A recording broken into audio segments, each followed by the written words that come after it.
Hi అండి, నమస్తే. నేను మీ Sonia. Welcome back to our channel smart Soni Shiva.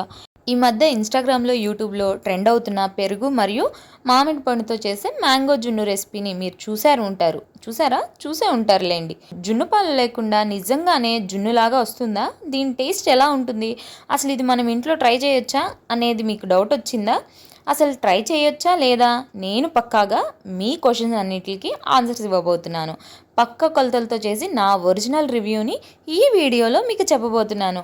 మరి ఆలస్యం చేయకుండా ఇలా ఇంత పర్ఫెక్ట్గా కనిపిస్తుంది, టేస్ట్ ఎలా ఉంటుందో చూడాలంటే ముందు రెసిపీని చూసేయాలి. సో రెసిపీలోకి వెళ్ళిపోదాం పదండి. ముందుగా ఇక్కడ ఒక బౌల్ తీసుకొని అందులోకి ఒక 4 కప్స్ దాకా చిక్కటి పెరుగును వేసుకోవాలి. ఇక్కడ మీకు ఒక టిప్ అండి, ఈ మ్యాంగో జున్ను చేసేటప్పుడు పెరుగు అస్సలు పుల్లగా లేకుండా కమ్మటి పెరుగు తీసుకోండి, అప్పుడే మనకి పర్ఫెక్ట్గా ఉంటుందన్నమాట. సో ఇలా క్లాత్లో కానీ కచ్చిఫ్ కానీ తీసుకొని అందులోకి పెరుగు వేసుకొని ఇలా నేను వీడియోలో చూపించిన విధంగా చక్కగా మీకు ఎంత వీలైతే అంత చక్కగా వాటర్ అన్నీ కూడా పిండేసేయాలి. ఇలా పిండేస్తే కనుక మనకి ఇలా పెరుగు అనేది గట్టిగా తయారవుతుంది. అసలు ఇక్కడ వాటర్ అనేది ఉండకూడదు అనమాట. ఇలా గట్టిగా తయారైన పెరుగుని ఒక కప్లోకి తీసుకొని కొలుచుకోండి. పెరుగులో వచ్చిన వాటర్ని పడేసేయండి. దీన్నే గ్రీక్ యోగర్ట్ అని కూడా అంటారు. ఈ గ్రీక్ యోగర్ట్ని చక్కగా ఒక కప్పు కొలుచుకొని ఇప్పుడు దీన్ని పక్కన పెట్టుకోండి. ఈ ఒక కప్పు గ్రీక్ యోగర్ట్కి తగ్గట్టు నేను క్వాంటిటీస్ అన్నీ చెప్పబోతున్నాను. ఇప్పుడు ఒక మీడియం సైజ్ మ్యాంగోని తీసుకోండి. ఆ మ్యాంగోని చక్కగా పైన తొక్కు మొత్తాన్ని తీసేసుకోండి, పీల్ ఆఫ్ చేసుకోండి. ఇలా తొక్కు మొత్తాన్ని పీల్ ఆఫ్ చేసుకున్న తర్వాత సన్నటి ముక్కల్లాగా కట్ చేసేసుకోవాలి. ఇలా కట్ చేసేసుకొని నేను వీడియోలో చూపించిన విధంగా ఇప్పుడు ఈ ముక్కల్ని మిక్సీ జార్లోకి వేసుకొని మెత్తగా ప్యూరీ పట్టుకోవాలి. ఇక్కడ మామిడి పండు కూడా పుల్లగా ఉండకూడదు, మనకి తీయగానే ఉండాలి, అలాగే బాగా పండిందై ఉండాలి. ఈ టిప్ కూడా గుర్తుపెట్టుకోండి. ఇలా మెత్తగా మిక్సీ పట్టుకున్న తర్వాత ఇలా ఒక కప్పుతో కొలుచుకోవాలి. నేను ముందుగా గట్టి పెరుగుని తీసుకున్న కప్పులోకే ఈ మ్యాంగో ప్యూరిన్ కూడా తీసుకున్నాను. ఒక కప్పు గ్రీక్ యోగర్ట్కి ఒక కప్పు మ్యాంగో ప్యూరిన్ తీసుకోవాలన్నమాట. ఇప్పుడు ఒక బ్లెండర్ తీసుకొని అందులోకి ఒక కప్పు మ్యాంగో ప్యూరీ, అలాగే మనం ముందుగా రెడీ చేసి పెట్టుకున్న గ్రీక్ యోగర్ట్ని కూడా వేసేసుకోవాలి. అదేనండి మనం నీళ్లు పిండి చేసుకున్న గట్టి పెరుగు. సో ఇప్పుడు స్వీట్నెస్కి తగ్గట్టు ఇందులోకి ఒక 1/2 కప్పు దాకా కండెన్స్డ్ మిల్క్ని యాడ్ చేస్తున్నాను. మీ దగ్గర కండెన్స్డ్ మిల్క్ లేకపోతే షుగర్ పౌడర్ అయినా కూడా యాడ్ చేసుకోవచ్చు.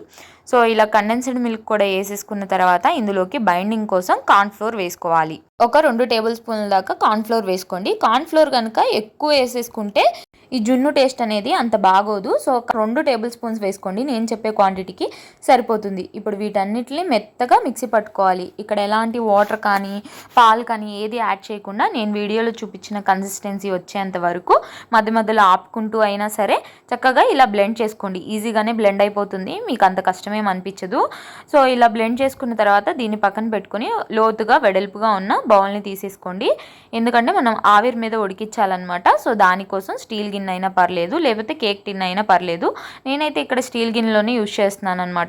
ఇందులోకి కొంచెం నెయ్యి వేసుకొని నెయ్యిని మొత్తం కూడా ఆ గిన్నె మొత్తం స్ప్రెడ్ చేసేసుకొని మనం ముందుగా మిక్సీ పట్టుకున్నాం కదా ఈ మ్యాంగో ప్యూరిన్ మొత్తాన్ని కూడా ఈ గిన్నెలోకి ట్రాన్స్ఫర్ చేసుకోవాలి. గిన్నెలోకి వేస్తుంటేనే మీకు ఆ టెక్స్చర్ తెలుస్తుంది కదా, చూడండి ఎంత బటరీగా ఉందో. ఈ టెక్స్చర్ వస్తేనే మీకు జున్ను టెక్స్చర్ అనేది బాగుంటుంది అనమాట. సో చూడండి ఇలా చక్కగా కూడా బౌల్ మొత్తాన్ని కూడా స్ప్రెడ్ చేసేసుకోవాలి. ఇలా స్ప్రెడ్ చేసుకున్న తర్వాత ఇప్పుడు ఒక 2-3 టైమ్స్ ట్యాప్ చేసుకోవాలి ఈ బౌల్ని. ఎందుకంటే లోపల అనేది కొంచెం గ్యాప్ వెళ్ళిపోయి ఎయిర్ బబుల్స్ అనేది ఫామ్ అవుతాయి అనమాట.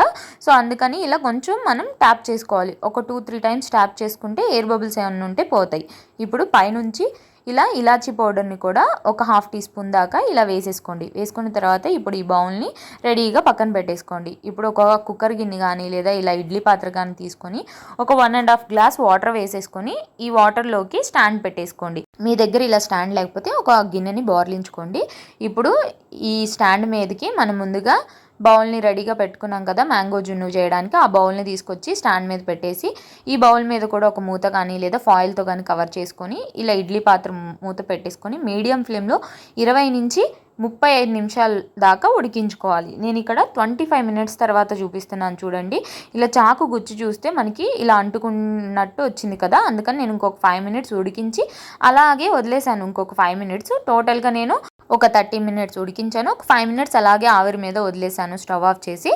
ఆవిరి కొంచెం పోయిన తర్వాత ఒక 5 మినిట్స్ తర్వాత చూపిస్తున్నాను చూడండి. మనకి ఇలా చేత్తో పట్టుకుంటే ఎక్కడా కూడా అంటుకోకుండా పర్ఫెక్ట్గా రెడీ అయిపోయింది. ఇప్పుడు ఈ బౌల్ని పక్కగా దించేసుకొని కంప్లీట్గా చల్లారిపోనివ్వాలి. ఇది కంప్లీట్గా చల్లారిపోయిన తర్వాత మాత్రమే దీన్ని కంపల్సరీ ఫ్రిడ్జ్లో ఒక 1 to 3 అవర్స్ పాటు పెట్టుకోవాలన్నమాట. నేనైతే 3 అవర్స్ ఫ్రిడ్జ్లో పెట్టుకున్నాను, డీ ఫ్రిడ్జ్లో కాదని ఓన్లీ ఫ్రీజర్లోనే పెట్టుకోవాలి.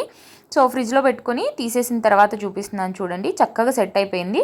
ఇప్పుడు సైడ్స్ని ఇలా చాక్తో కానీ లేదా స్పాచులాతో కానీ ఎడ్జెస్ని ఇలా స్క్రేప్ చేసుకోండి. స్క్రేప్ చేసుకొని ఒక ప్లేట్ బోర్లించేసి చక్కగా ఒక్కసారి లేదా 2 సార్లు ఇలా ట్యాప్ చేశారంటే గిన్నె మీద చక్కగా జున్ను అనేది డిమోల్డ్ అయిపోతుంది. చూడండి జున్ను అనేది ఎంత పర్ఫెక్ట్గా వచ్చిందో, చూడటానికైతే సూపర్ ఉంది కదా, టెక్స్చర్ కూడా సేమ్ జున్నులాగే కనిపిస్తుంది కదా. ఇప్పుడు చిన్న గార్నిషింగ్ చేసుకుందాం. పైనుంచి ఇలా నట్స్తో గార్నిష్ చేసుకోండి మీకు ఇష్టం ఉంటే, లేకపోతే లేదు. నేనైతే కొంచెం పిల్లలు ఇష్టంగా తింటారని ఇలా గార్నిష్ చేస్తున్నాను. అలాగే మధ్యలో కొన్ని మ్యాంగో పీసెస్ పెట్టాను, ఎందుకంటే ఇది మ్యాంగో జున్ను కాబట్టి. సో అంతేనండి, మన మ్యాంగో పెరుగు జున్ను అయితే రెడీ అయిపోయింది పాలు లేకుండా. కట్ చేస్తుంటే కూడా స్మూత్గా అస్సలు సూపర్గా ఉంది కదా, చూస్తుంటే ఎమ్మీగా. చూసారు కదండి, చూడ్డానికైతే అచ్చం కేక్ లాగా జున్ను ముక్కలాగా ఎంత పర్ఫెక్ట్గా వచ్చిందో. కానీ నేను మీకు అబద్ధం చెప్పను, దీని టేస్ట్ మన ఒరిజినల్ జున్నులాగా అయితే అస్సలు ఉండదు. మనం వేసిన కార్న్ఫ్లోర్ వల్ల కొద్దిగా పిండి టేస్ట్ తెలుస్తుంది, పెరుగు పుల్లగా ఉంటే జున్ను కూడా పుల్లగా అవుతుంది. బట్ మనం మంచి పెరుగు వేసాం కాబట్టి పుల్లగా అయితే లేదు. మీరు కనుక పుల్లటి పెరుగు వేస్తే పుల్లగా కూడా ఉంటుందన్నమాట. చూసుకోండి, ఇదైతే పిల్లలకి నచ్చుతుంది ఈ టేస్ట్, కానీ పెద్దవాళ్ళకి అంతగా నచ్చకపోవచ్చు. సో మీరు ఒకవేళ కొత్తగా ట్రై చేయాలి అనుకుంటేనే దీన్ని చేసుకోండి, లేదంటే స్కిప్ చేసేయచ్చు, ఎందుకంటే టైం వేస్ట్ అనమాట. పెద్దవాళ్ళకి అస్సలు నచ్చదు. ఇన్స్టాగ్రామ్లో వైరల్ అయిపోయింది. నాకైతే అంత హైప్ ఇవ్వాల్సిన అవసరం లేదు, ఈ రెసిపీకి అనిపించింది. ఇదే నా జెన్యూన్ రివ్యూ అనమాట. నా జెన్యూన్ రివ్యూ కోసమైనా మీరు ఈ వీడియోకి ప్లీజ్ లైక్ చేయండి. మీకు ఎలా అనిపించిందో తప్పకుండా నాకు కామెంట్ చేయండి. మీ ఫ్రెండ్స్ అండ్ ఫ్యామిలీ రిలేటివ్స్కి కూడా షేర్ చేయండి. మన స్మార్ట్ సోనీ శివ ఛానల్ని సబ్స్క్రైబ్ చేసుకోండి. ఈ వీడియో అయితే ఇంతే, మరొక మంచి వీడియోతో మళ్ళీ మీ ముందుకు వచ్చేస్తా. అంతవరకు సెలవు, బాయ్ బంగారు కొండలు.